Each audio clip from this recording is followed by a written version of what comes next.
So, yeah, Daniel and I have often chaired conferences together, and it's wonderful because we never keep to time, and somehow, somehow nobody can shout at me for never keeping to time because Daniel's even worse. So I'm taking it as free license.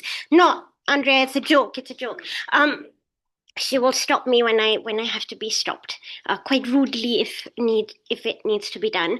So my presentation is deliberately sort of off center, as it were.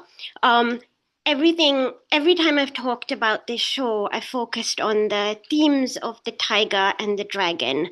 And as I said earlier today, I think it's the middle room about roots, partition, language that is actually the connector room. It's complicated. Um, it's sort of visually difficult, and it's also the room that Karen McKinnon, when she first like walked around Katie in my show, she was just like, "It looks beautiful, but what is going on here?" Wall text. So obviously we did do the wall text, but I also realized that it could be endless wall text, and so I thought I'd just pick up a few strands and show you that actually it's not just pretty pictures. It's actually a very pretty room, but it's meant to do sort of some ideological things, and a lot of this has to do with roots and their connection, like rootling. So I did a little Google about why I was fixated on rootling rather than, I mean, I was going to say uprooted, and then I thought, what about if I say rooting around identity? And then I thought, well, actually, rootling is like a baby plant, and I like baby things. So it's partly about the sort of the botanical metaphor, but is also the idea of searching around something. And as this image, it's you can see the work upstairs. It's by Anwar Shemza, who is now dead, and he starts this series which is called Roots. And you can also see he's an artist who is now being defined as a British artist. Um, he certainly, when he was living in Britain, was thought about as a Pakistani artist who didn't really belong. And in Pakistan, of course, he was thought about as a British artist, so he didn't really belong there. And he starts a series in the 1980s called Roots, Untitled Roots, and it's this sort of work. And the idea behind Roots is that when he finishes the series, he's going to go back home to Pakistan, and that's going to be it. And he'll have a big show, and maybe he'll stay there.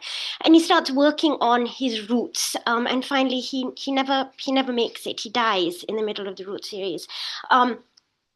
And it's this series that actually, personally, it's the first time that I actually burst into tears in an art gallery in the Tate when his granddaughter starts talking about it, and of course she never met him either. And I just thought that if you just look at this image, it's a perfect metaphor for what's going on in that room. So you obviously have the roots, but they're also, Shemza himself, yes, you can call him Pakistani, but his own background was that he was Kashmiri, and a lot of the Root series almost looks like floating carpets. So he was Kashmiri, and his family came from a background where they did. They were wealthy. They did sort of military embroidery, and there's a sort of the idea of textile is very much in a lot of his works. And sometimes these root series, the roots never really join up. They're deliberately displaced. And here you can see the roots have actually become language.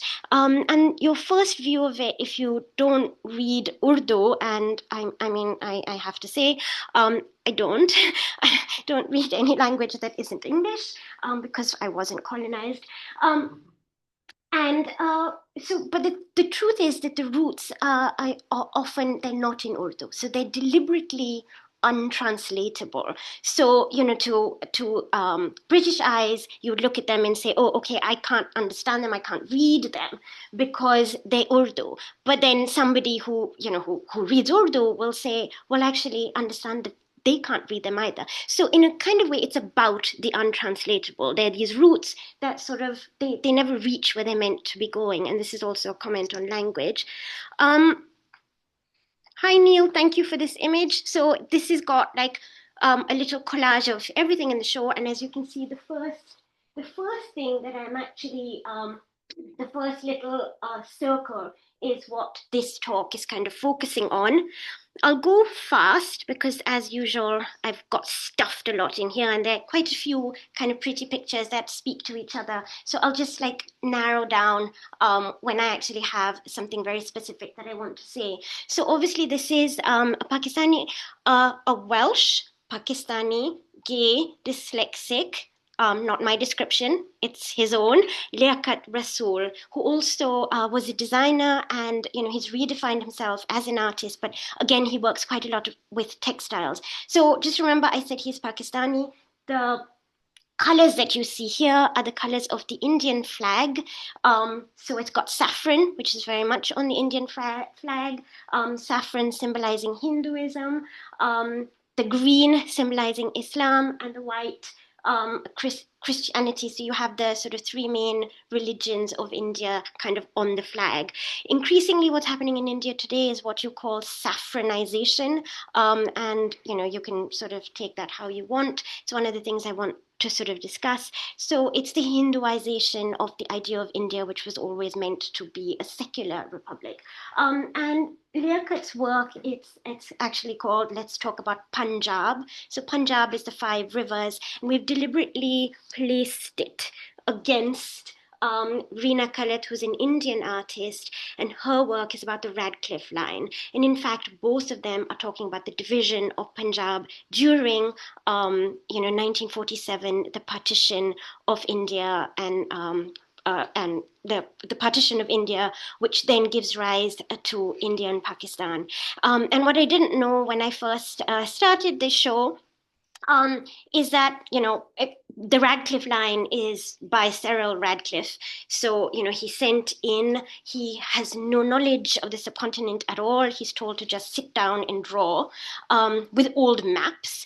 And this is also how the sort of partition of the subcontinent was done. And obviously it created mass bloodshed. It also created a series of problems between Hindus and Muslims, and between the two nations that continue to kind of haunt us. And obviously one of the regions of the haunting is Kashmir. And at the time that Liaqat's work was going up and Katie was installing it, so he actually loved the install so much. He said it's the best this work has ever been seen. And I actually agree, because she wanted to play up the shadows and the lines and the borders and the division. So it is about the Radcliffe line, and it is about the notion of parting and partition. So I'm going to go a little bit sort of fast over this, but I kind of wanted to flag up some of the things that we're kind of looking at with comparing ideas of partition, roots, language between India and Wales, these kinds of conversations. So this is Peter Finnemore's a little bit of text from the Tigers and Dragons catalogue, or you can call it a book. That is, if you're Ali Anwar, you will call it a book. Anyway, it's available in the shop. India and Wales share a similar narrative of colonialism, he argues, through military domination, language imposition, cultural suppression. And so some of these are what I'm going to be addressing, particularly the idea of language. Thomas Jones is the Welsh missionary who goes out to the northeast of India, and he's always held up, particularly in the northeast today, as a symbol of actually resistance to the Indian state, ironically. So 22nd of June is Thomas Jones Day, but only in that part of the northeast of India. And he's a Welsh missionary who goes out to the northeast, and he feels extremely Welsh, and he sees the local tribal population as just as oppressed as him. Finally gets kicked out of the church, and he goes on the run and he dies in Calcutta. But he's held up on Thomas Jones Day as the founder of the Khasi alphabet. And the way he sort of founds this alphabet is that the Khasis are using a written form that is basically borrowed from Bengali, and it doesn't really match their vowel sounds. And he says, if the Welsh can use a Romanized script, so can you. So I mean, he's been hugely influential because actually that has helped the Khasis create an entire literary tradition, and actually be quite dominant in their area. So there's another sort of cross-colonial thing going on there. But this is one interpretation of a rather sort of friendly kind of encounter. And then, of course, there's Radcliffe, who's a Welshman. And then you have another kind of encounter with language. And I'm really glad that Daniel and Peter Lord saved me on this one by talking about, the blue books. And here I just wanted to show you one of the things that is happening in that room when I'm speaking about language and translation and mistranslation, is the similarities between the 1847 blue books, also known as the treachery of the blue books, that come out just sort of a little bit more than a decade after Macaulay's Minutes of Education. And just as it's sort of used as Macaulay's Minutes of Education in 1835, where he sort of talks about arguing for the English language as a medium of instruction in India, and creating, sort of getting rid of Arabic and Sanskrit, and creating exactly this little quote, a class of Indian people, Indian in blood and color, but English in taste, in opinions, in morals, and in intellect. And that is also used as a blueprint then for one of the blueprints. Sorry, I love the word blueprint, and I realized that the blue books and blueprint sounds a bit weird, and I didn't mean that, but I kind of do. And this is a little quote from that. The Welsh language is a vast drawback to Wales and a manifold barrier to the moral progress and commercial prosperity of the people. So far, I've sort of associated in many ways of how the Welsh and the Indians, in terms of language, have also been sort of similarly displaced and suppressed. But you could also talk about the fact, as I think there has been an undercurrent, that particularly with Reese's thing this morning, you could also say that the Welsh were very much involved in the imperial project as well. So not just were they colonized, but they were also colonizers. And in that, they also gave the language to colonialism, which is, I think, a sort of argument that Rees is making. This is a much more sympathetic room to that. So here are a few of the themes, and you can see the roots metaphor. David Aylesworth is coming to talk about his work, so I won't do that very much. But you can also see the idea of home, and of course the partition. And where we stopped this morning, looking at the grammar of ornament and Owen Jones. And I really wanted another Welshman, in conversation with sort of pattern making, a kind of blueprint. Now, something that I sort of really don't have that much time to do here, but something that I'm kind of studying is the way in which the modern is spoken about in contemporary Pakistani art, Rashid Areen, people like Shemza, drawing on somebody who we do have in the show, Zahur al-Aklak, looking at how abstraction, very often these works look not dissimilar to Owen Jones, and his grammar of ornament, because of course he was very inspired by geometric Islamic architecture, and how this is reclaimed for the language of the modern. So far from saying that, the modern is a Western concept, and the usual line of colonial educators, even in visual arts, is that if, Peter Lord's book is all about the fact that Wales doesn't have a visual art tradition, supposedly, you had an exactly similar dialogue. I mean, no one could say that India didn't have a visual art tradition, but what they could say is that, well, that's craft, isn't it? That's not high art, because high art must look like an academic realist style. And then you have the modern, which sort of deliberately kind of breaks through into a kind of abstraction. So this generation of artists, Shemza included, sort of claims back the geometry of Islamic geometry using the sort of pattern structures of the Alhambra, all documented by Owen Jones, and makes a case that actually Islam isn't on one side and modernism isn't on the other, but in fact, the modern language is in itself already informed by this kind of pattern making. And this is why I've put Shemza together with a Welsh artist called Jaya, and I thought it was super interesting. So both sides, like, I had Shemza's daughter and granddaughter came to see the show, and they were like, who is this person who is not Shemza? Because a lot of Shemza's work looks so much like Jaya, and I found that they were actually working in London at exactly the same time. You would think that Grosvenor Gallery, which shows a lot of modern and Pakistani Indian art, would have actually been showing Shemza. It wasn't. Shemza was showing at the Vision Exchange, but it was Jaya, the Welsh artist, who was actually showing at Grosvenor Gallery. So I mean, there's a lot of digging to be done as to whether or not they might have known each other, or there was some kind of interaction with this sort of way in which they were using low-key materials. And of course, because they were using these very decorative, low-key materials, neither of them really were considered art until much, much later. And then, as I said, I'm not going to go into this because hopefully David will talk about the various routes and linkages to photography and also visual patterning. But this is sort of the little connection that I wanted to make. So this is the Untitled root series from the 80s. And I've already talked about language and sort of script and the way in which it's illegible. And we put it next to another Pakistani artist, Muzabil Rahil, Fallen Words, that also uses Urdu script in a way that is completely illegible to cover a sort of colonial photograph.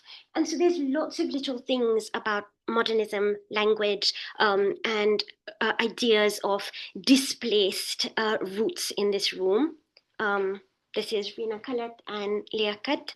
And then this is kind of the last little bit that I want to do. So this is the kind of synergy that for me the room really makes that room hang together. And that's Iwan Bala, right on the right. Okay.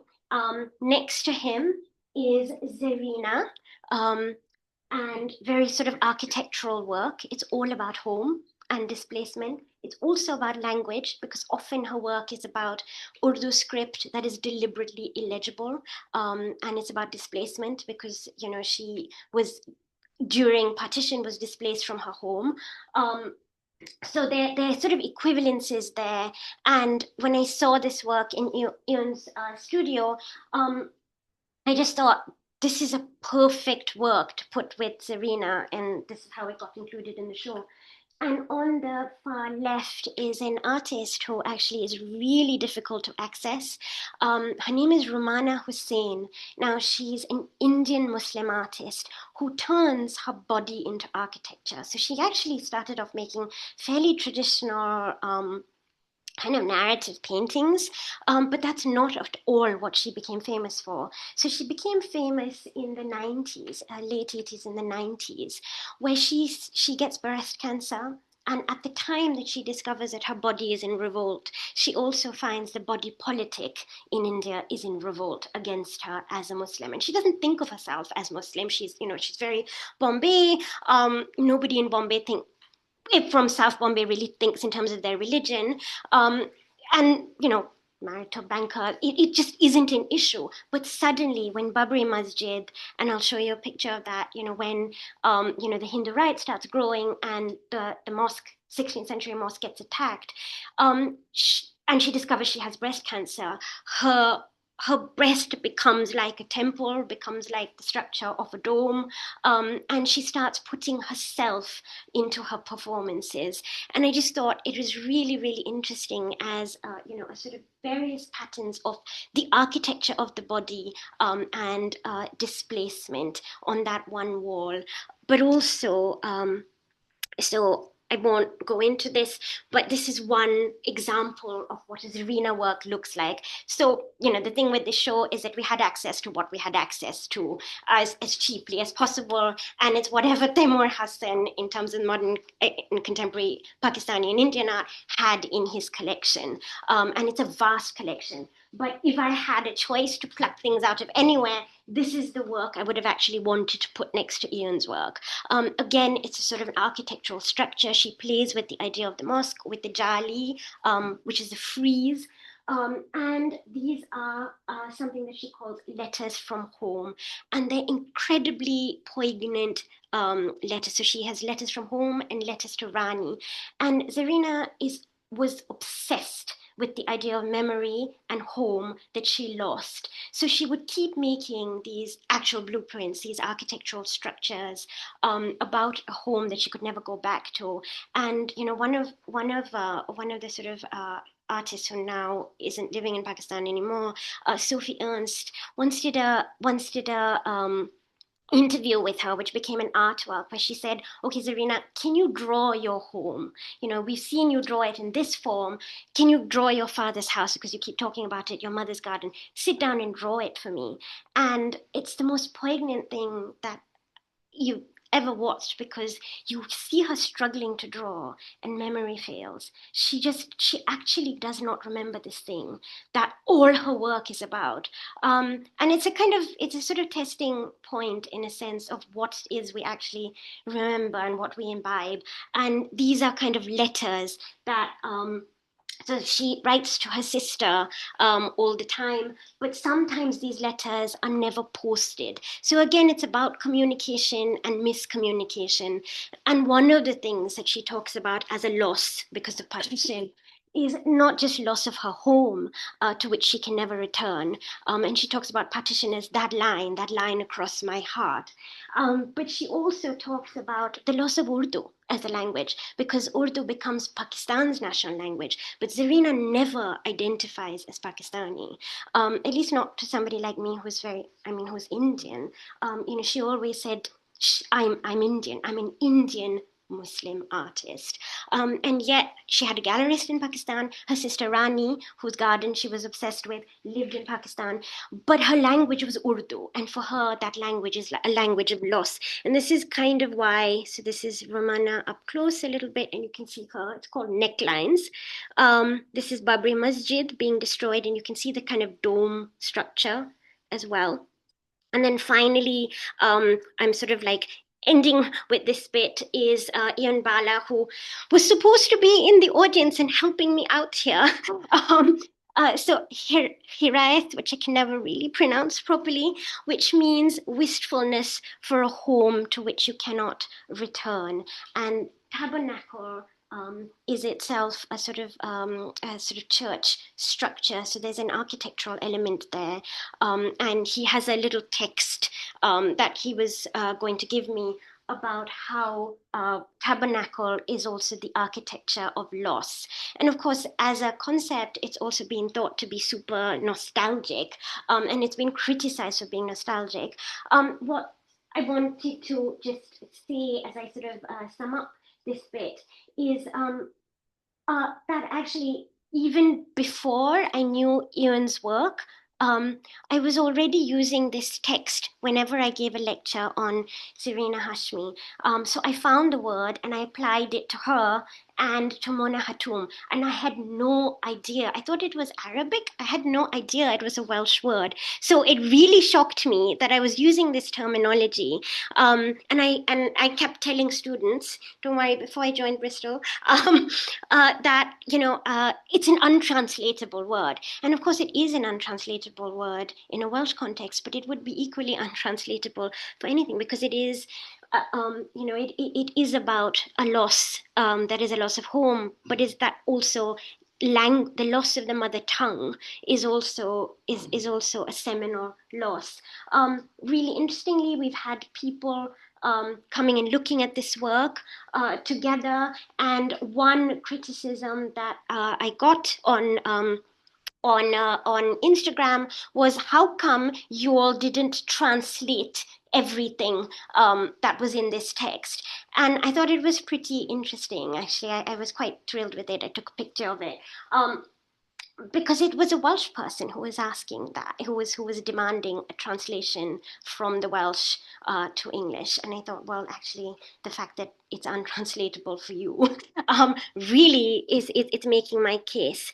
And this is the kind of last little bit, which I don't think I have time, right? So I'm kind of going to end here and say, I was going to like do a little tie up of that room to this bit, and another kind of idea of the body that we've been looking at as a ravaged body in both Rummana's work and the architecture of Zarina's work. And I kind of wanted to sort of end with then talking about similarities between Mother India and Mother Wales, and also sort of like make a little reference here to Peter Lord and that sort of line. So the idea of mapping and the displaced body through language is sort of where I wanted to end. And so that's it.